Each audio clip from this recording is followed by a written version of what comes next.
Hey y'all, it's Sarah, and today I want to talk turkey. So I'm finally getting around to doing my turkey Miniverse, and I'm throwing in a few details on this particular one, and I wanted to share those. So I'm going to get my turkey out of the microwave here.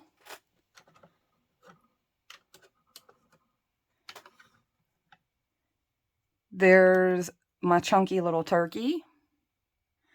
Got it unwrapped, and a couple of things. First of all, I am doing mine on just a little bit of wax paper for the simple fact that I want to be able to transfer my turkey to different serving trays or different platters. And you can kind of see I did the same thing with my ham here. Let's see if I can share that. I made it so it wasn't actually attached to the serving tray, so I could switch it around because I have a really cute ceramic one here that I kind of want to use for this guy. Although I do like the serving tray the turkey came with, but I know me, I'm going to want to switch it around. So I'm doing it on wax paper, that way it doesn't stick. I've got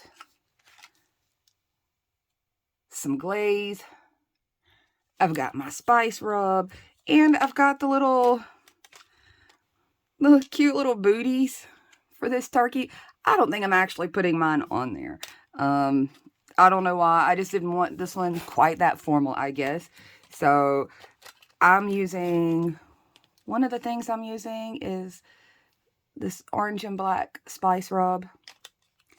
And I've got a video somewhere describing how I've made some other little spices / seasonings to go on some of my minis.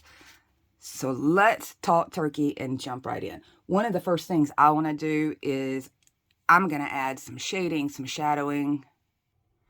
In order to do that, I've got just some chalks here, some different types of chalks. And I'm just going to, let's get a decent little grip on this guy. I'm going to start in some of the creases. You could do this with a Q-tip. You can do this with a brush. I'm going to go into some of the creases and see if I can tap any in.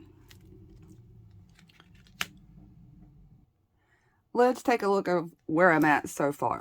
Now, you're only going to get so much coverage with your chalk this way, just because this is a non-porous plastic material. But you can see I did get some. Now, I'll go in and add a little bit more once I've got like my first layer of resin over the top, and it'll stick to that resin a little better. But I did want to get some of it started, and it's got some texture on that skin, so you can see that it's picking up the chalk and that texture really nicely. And I just wanted to do this to make it look a little less flat. And I don't mean flat as in it's a flat item. I mean flat, it didn't have much depth and dimension. It was one solid color plastic. So now it looks a little more dimensional. I don't know if you can see that super well. If you don't have chalk of any kind, look through your craft supplies, and if you have any alcohol markers, you can use those. And let me tell you a little trick on how to do that. And if you don't have alcohol markers, look to see if you have like a brown, one of these brown furniture markers. I think this come out of a set that Dollar Tree has. So anything like that, any of your alcohol markers, and just a little bit of rubbing alcohol. Make your marks. And I'm going to suggest, I'm using an alcohol marker, but I totally would use the furniture marker too. So try to hit down in some of those spots, those jointed areas, right? And you're going to get like a mark that looks like you just drew on there with marker. In order to kind of spread that out a little bit, take some of your rubbing alcohol and just dab along there. I use my fingers a lot for stuff like this, so I will spread that ink a little bit better with just my fingers. That's why they're usually so messy. But I don't know if you can see the difference now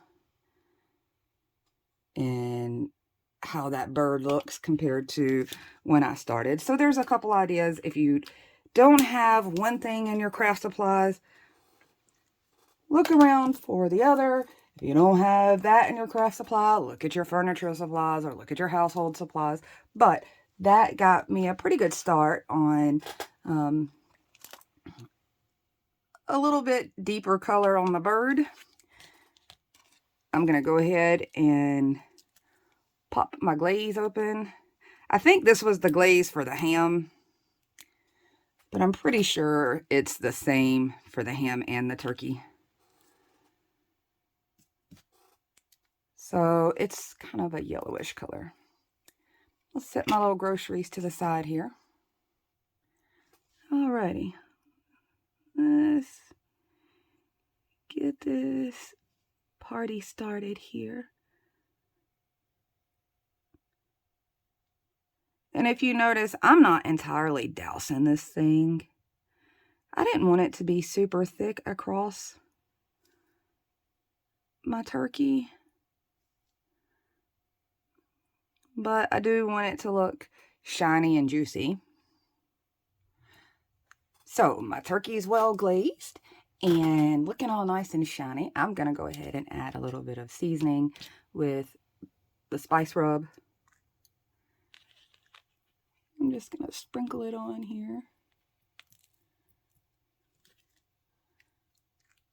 Just a little bit. I don't think I need all that much. Maybe a little more on this side. Let me make sure I at least got all the sides a little even. And I'm gonna come in with my DIY seasonings here. Add a little herbs to it.